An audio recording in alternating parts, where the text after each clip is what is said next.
Namaste. Myself Training Purana, Assistant Professor, Faculty Physiotherapy and Diagnostics, JVN, Rajasthan. Today we are going to discuss about assessment and principles of therapeutic management of amyotrophic lateral sclerosis, ALS. Amyotrophic lateral sclerosis, also known as Lou Gehrig's disease, which is a fatal neurological disorder with an adult onset around 54 to 67 years old, and it belongs to a group of conditions known as motor neuron disease, MND.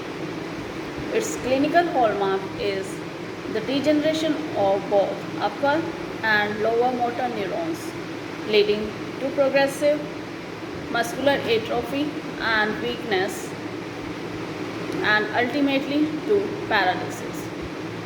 Death, often resulting from swallowing problems and respiratory failure, usually occurs within 2 to 4 years from disease onset. Although 5 to 10% of ALS patients survive over 10 years. Physical therapy is an integral component of the ALS multidisciplinary team and is well grounded in rehabilitation and active living concept. Despite the lack of cure and rapidly progressive nature of the disease, physical therapy that is tailored to the individual's needs and goals enables the patient to live life the fullest and with quality. The incidence and prevalence increase with age and reaches a cumulative lifetime risk of 1 in 400 after 80 years old. Due to projected aging of the global population, ALS cases are expected to increase by 69% in the next 25 years. And there is a need to identify causes, biomarkers, and therapeutic targets for ALS. In 1869, the connection between the symptoms and underlying neurological problems, involvement of corticospinal tract, was first described by Jean-Martin Charcot. In 1874, Charcot began using the term amyotrophic lateral sclerosis.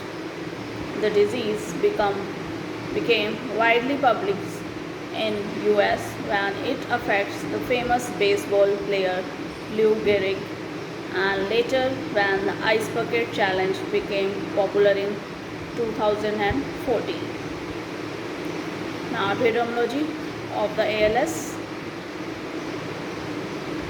ALS is the most common for motor neuron disease in adults. The incidence of ALS is approximately 1 to 2.6 cases per 1 lakh persons annually, with a prevalence of approximately 6 cases per 1 lakh. In the UK, ALS affects around 2 in average 1 lakh people each year, and at one time, there are about 5,000 people living with the condition. For about half of those with the condition, the mean life expectancy from the onset of symptoms to death is 2 to 4 years. Only 20% live beyond 5 years. 5% of those diagnosed had it before they were 47 years old. Incidence peaks between 55 and 65 years of age. Clinicians are reporting that they are seeing increasing number of younger ALS patients. Currently, there is no cure for motor neuron disease. Now, moving towards etiology of ALS. The causes of ALS essentially unknown, but several factors are thought to be involved including environmental risk factors. Gene mutations. Gene mutations have also been identified in some cases of ALS. Genetic is not true for all cases, but some mutations have been identified in some individuals. In these cases, it is not uncommon to have several cases in one family. Biochemistry appears that MND mainly occurs through the activation of calcium-dependent enzymatic pathways. Premature aging of some motor cells may lead to damage and destruction of these cells. This then puts pressure on the surviving cells too. Now, the sporadic MND, 90 to 95% constitutes the large majority of cases, and sporadic ALS is most common in men. And yearly incidence of sporadic ALS is 1 to 2 per 1 lakh. Family history of either motor neuron disease or a related condition called frontotemporal dementia seen in familial type of MND. It is autosomal dominant and ratio is 1:1 for man to woman, and mean age onset 47 years of age, and it represents 5 to 10% of all ALS occurrences. Now, what is the pathophysiology of ALS? In the progression of disease, there is a loss of motor neurons from anterior horn of spinal cord, the primary motor cortex, and from the hypoglossal nucleus in the lower medulla. Surrounding glial cells are also affected. Shrinkage and discoloration of the anterior nerve roots in the spinal cord occur because of axonal degeneration of the neuron and accompanying demyelination. The pathophysiology behind the disease appears to be multifactorial, with complex interactions between genetics and molecular pathways. Potential cellular and molecular mechanisms that contribute to the neurodegeneration of MND are abnormal mitochondria functioning, increased oxidative stress, increased free radicals, impaired axonal transport, sodium-potassium pump dysfunction, increased inflammatory mediators, increased toxin secretion. The potential gene mutation that are harmful to neuron and could contribute to the disease are TRPP and FUS. Now, the clinical manifestation of ALS. Initial symptoms may be slight and go unnoticed. ALS may start with intermittent muscle twitching, weakness, and in some cases, slurred speech.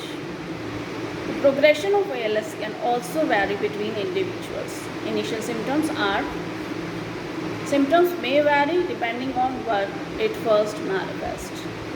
And the limb onset disease includes weak grip, weakness at shoulder, weakness at ankle or hip, widespread twitching of the muscles, that is known as fasciculations.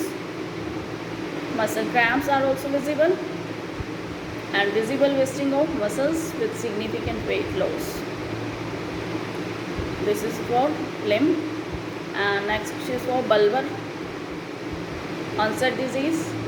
Symptoms are increasing slurred speech called dysarthria and difficulty in swallowing known as dysphagia. Now, symptoms for respiratory onset includes breathing difficulties, shortness of breath, and waking up frequently during the night because the brain is temporarily starved of oxygen when lying down. Other than these symptoms, there are some advanced symptoms also, such as muscle weakness, muscle atrophy, movement difficulty, spasticity, excess saliva from reduced swallowing. Thicker saliva may sometimes be difficult to clear from the chest or throat due to weakening of muscles. Excess yawning, emotionality, difficulties with concentration, planning and the use of language, frontotemporal dementia as said above, and this affects their ability to problem solve and respond to new situations. Breathing difficulties, examples such as shortness of breath. Now, what are the end stage symptoms? These are increasing body paralysis and significant shortness of breath. Now, what are secondary symptoms? These are not directly caused by the disease but are related to the stress of living with it, and these involve depression, insomnia and anxiety. Now moving towards diagnosis of ALS. There is no single test that diagnoses an individual with ALS. However, several characteristics of the disease can be identified and therefore used to point practitioners in the right direction. Ascorial criteria mentions the specific characteristics and features that need to be displayed in an individual for a proper ALS diagnosis. Although they are not exclusive, it classifies diagnosis into 4 different categories depending on the severity of upper motor neuron as well as lower motor neuron degeneration, which must not be explained by the presence of her neurological disorder.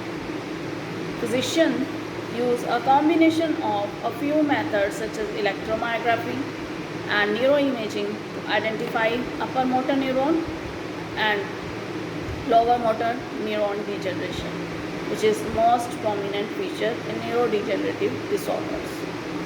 Furthermore, current research is looking into whole brain magnetic resonance spectroscopic imaging, that is MRSI, as a source of determining disability levels in ALS in the future. With the exception of one genetic test, no definitive diagnostic test or biological marker exists for ALS. However, not all individuals with the disease present with this gene. Ascorial criteria for diagnosis of ALS revised is the diagnosis of ALS requires the presence of, first is evidence of lower motor neuron degeneration by clinical, electrophysiological or neuropathic examination. Second, evidence of upper motor neuron degeneration by clinical examination. Third, progressive spread or symptoms or signs within a region or other region as determined by history or examination. Together with the absence of, first, electrophysiological and pathological evidence of other disease processes that might explain signs of LMN or UMN degeneration, and neuroimaging evidence of other disease processes that might explain the observed clinical and electrophysiological signs. Now, what is the treatment or management of ALS? There is increasing evidence that ALS should be regarded as a multi-system health condition rather than solely a motor disease.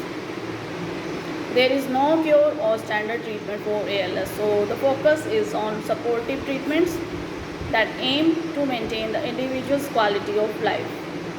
Treatment should take a holistic approach as the disease can be very distressing for the individual and their family. And it is important not only to focus on the physical aspect of the disease but also the emotional and psychosocial components. So physiotherapy, respiratory therapy and occupational therapy and social care are important in the care of those with ALS.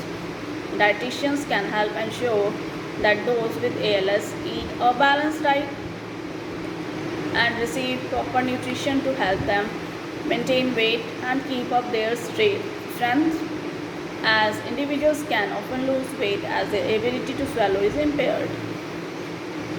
Dietitians can also advise patients as certain foods such as dairy products could contribute to the production of thicker secretions. As the disease progresses, breathing becomes increasingly difficult and the use of non-invasive ventilation can significantly improve the quality of life and may also increase the patient's life expectancy by about 7 months. Now let us discuss about physiotherapy for ALS patient. Because of the variable clinical presentation of people with ALS, the great variability in prognosis, and typically rapid, progressive and deteriorating nature of ALS, physical therapists are constantly challenged when developing the most appropriate intervention plan for physical therapist needs an understanding of the nature and course of the disease and needs to consider future problems in addition to the current status. In order to make appropriate and effective decisions, the nature and significance of the activity limitation and participation restrictions need to be determined.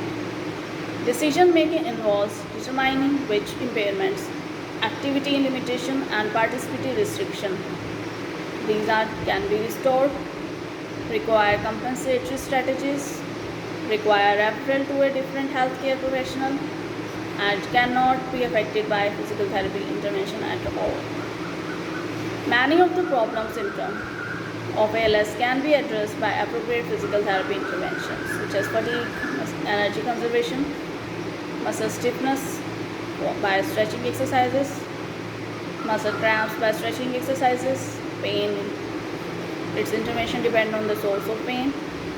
Exercises should focus on improving posture, prevent joint immobility, and slowing the progressive muscle weakening and atrophy. Stretching and strengthening exercises may help reduce spasticity, increase range of motion, and improve circulation. Physical therapy can enhance an individual's independence throughout the course of the disease. Gentle, low-impact aerobic exercise such as walking, swimming, and stationary bicycle can strengthen unaffected muscles, improve cardiovascular health, and aid people fight fatigue and depression and contractures of muscles. Other modalities such as heat application and massage may help relieve pain. Assistive devices such as supports or braces, orthotics, speech synthesizers, and wheelchairs may help some people retain independence. Thank you.